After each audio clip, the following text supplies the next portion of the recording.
صلی اللہ علیہ وسلم صلی اللہ علیہ وسلم صلی اللہ علیہ وسلم۔ پردہ کرنا ضروری ہے شریعت میں؟ ارے بولو نا ضروری ہے۔ آج ایک صحابیہ کا واقعہ بتاتا ہوں، اللہ کی قسم دعا کرو کہ اللہ ان کے نقش قدم ہم کو جنت عطا فرمائے۔ ہاں، جب پردے کی آیت نازل ہوئی نا قرآن میں تو وہ رات کا وقت تھا، مغرب کے بعد کا وقت تھا۔ حضرت جبرائیل علیہ السلام آیت لے کر آئے کہ عورتوں پر پردہ کرنا۔ اس سے پہلے عورتیں پردہ نہیں کرتی تھی، مسجد میں آتی تھی ایک آدھ چادر وغیرہ ہوتی تھی، یا چادر بھی نہیں ہوتی تھی، ایسے ہی دوپٹے کو سر پہ لپیٹ لیتی تھی اور مسجد میں آ جایا۔ لیکن جب وہ مغرب کے بعد مدینہ منورہ میں آیت کریمہ نازل ہوئی، جن کو یاد ہو میرے ساتھ میں پڑھنا، اللہ نے وہ آیت کریمہ نازل فرمائی، یا ایھا النبی قل لازواجک وبناتک ونساء المؤمنین یدنین علیہن من جلابیبہن ذالک ادنی ان یعرفن فلا یؤذین وکان اللہ غفورا رحیما۔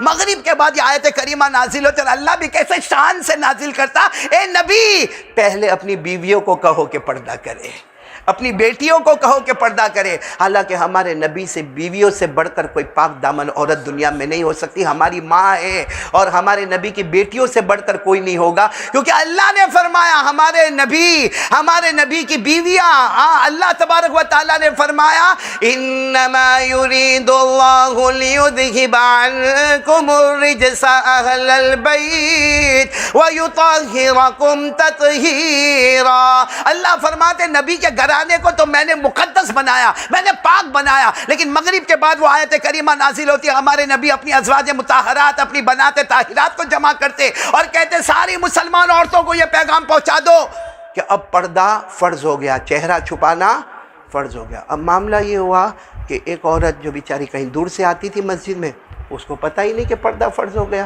اب وہ تو صبح صبح فجر کی نماز میں آئی تو دیکھا کہ ساری عورتیں چہرے پر پردہ رکھی ہوئی، تو پوچھنے لگی اپنی بہنوں کو کیا ہوا، آج کل تم تو ایسے ہی دوپٹہ اوڑھ کے آ جاتی تھی، اب یہ سارا چہرہ کیوں چھپا ہے؟ کہا بہن تمہیں نہیں معلوم، کل رات کو مدینہ پاک میں اعلان ہو گیا، کل مغرب کے بعد سے اعلان ہو رہا ہے اور یہ آیت کریمہ آ گئی ہے، اور ازواج مطہرات بھی پردے میں ہے، بنات طاہرات بھی پردے میں ہے، اور عام مسلمان عورتیں بھی پردے میں۔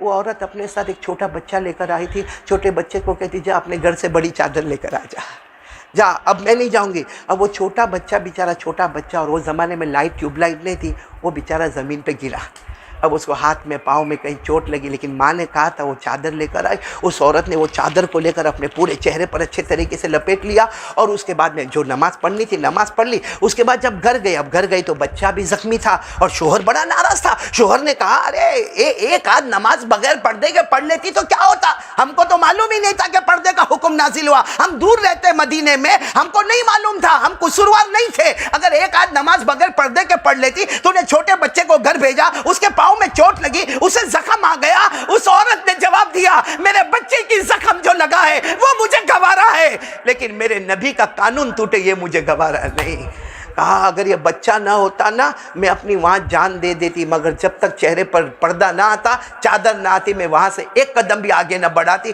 تو کسی نے کہا ارے ایک قدم آگے بڑھا دیتی، کہا میرے نبی کا حکم آ جائے اس کے بعد اگر میں ایک قدم بھی آگے بڑھاؤں، اللہ کی قسم وہ میرا قدم زمین پر نہیں جائے گا، وہ میرا قدم جہنم کی طرف چلا جائے گا۔ ہاں میری ماں بہنیں، ہمارے پاس کون سا اللہ کا ڈر ہے، کون سی نبی سے محبت ہے؟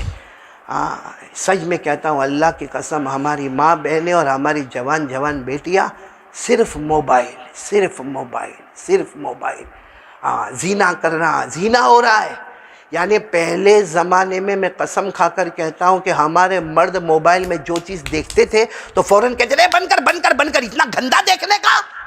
آج ہماری جوان بیٹیاں وہ چیزیں دیکھ رہی ہیں موبائل میں، زینا ہو رہا ہے موبائل میں، چوری ہو رہی ہے موبائل میں، سودی کاروبار ہو رہا ہے موبائل میں، جوا کھیلا جاتا ہے موبائل میں گیم کھیلے جاتے ہیں اور پب جی کھیلا جاتا ہے، بلکہ میرے پیاروں غیبتیں ہو رہی ہے موبائل میں، جھوٹ بولا جاتا ہے موبائل میں، کسی کی برائی کرنا ہو تو موبائل میں، کسی پر تہمت لگانا ہو تو موبائل میں۔ ارے میرے دوستو، ہم لوگوں کو شرم نہیں آتی؟ کتنی عورتوں پر ہم تہمتیں لگاتے، کتنے مردوں پر تہمت لگاتے، حالانکہ ہمیں ان کے بارے میں کچھ نہیں معلوم ہوتا۔ اللہ کی قسم، ڈرو ڈرو ڈرو، جس پر تہمت لگاؤ ڈرو۔ اگر خدا نخواستہ اس نے تہجد کے وقت میں اللہ کے سامنے ہاتھ اٹھا لی، اس کے ہاتھ اور اللہ کے درمیان میں کوئی پردہ باقی نہیں رہے گا۔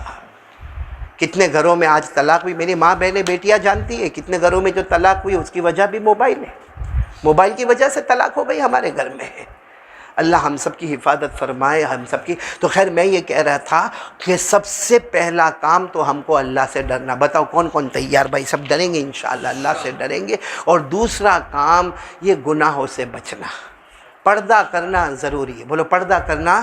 اور آپ تھوڑی دیر کے لیے سوچو نا، تھوڑی دیر کے لیے سوچو، اللہ کے رسول پاک صلی اللہ علیہ وسلم تشریف فرمائے۔ بولو اللہ کے رسول پاک صلی اللہ علیہ وسلم تشریف فرمائے، اور ہمارے نبی کے سامنے آپ کی 2 بیویاں بیٹھی ہوئی ہے۔ بولو ہمارے نبی کے سامنے آپ کی 2 بیویاں بیٹھی ہوئی۔ ایک روایت کے مطابق ایک بیوی کا نام ہے حضرت میمونہ، بولو ایک بیوی کا نام ہے میمونہ، اور ایک بیوی غالباً حضرت عائشہ۔ دونوں بیویاں آپ کے سامنے بیٹھی ہوئی ہے، اور اللہ کے رسول پاک صلی اللہ علیہ وسلم بات کر رہے ہیں۔ بھائی میاں بیوی آپس میں باتیں کر رہے، اتنے میں ایک صحابی آئے جن کا نام ہے حضرت عبداللہ۔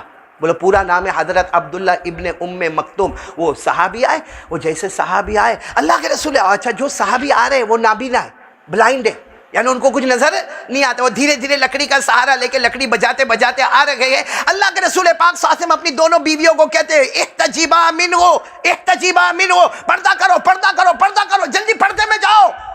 تو دونوں بیویاں کہتی کیوں اللہ کے رسول، کیوں اللہ کے رسول؟ تو کہا وہ آ رہے اجنبی مرد آ رہے۔ کون؟ حضرت اب۔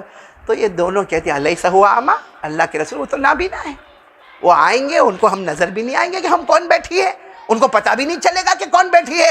ہمارے نبی نے فرمایا افعمیاوان انتما، وہ نابینا ہے، تم دونوں تھوڑی نابینا ہو، وہ تم کو نہیں دیکھ پا رہے، تم تو ان کو دیکھ پا رہے ہو۔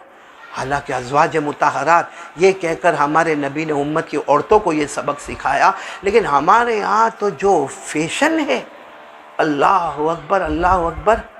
گھر میں عورت رہے گی نا، کیا نام بیٹا تمہارا؟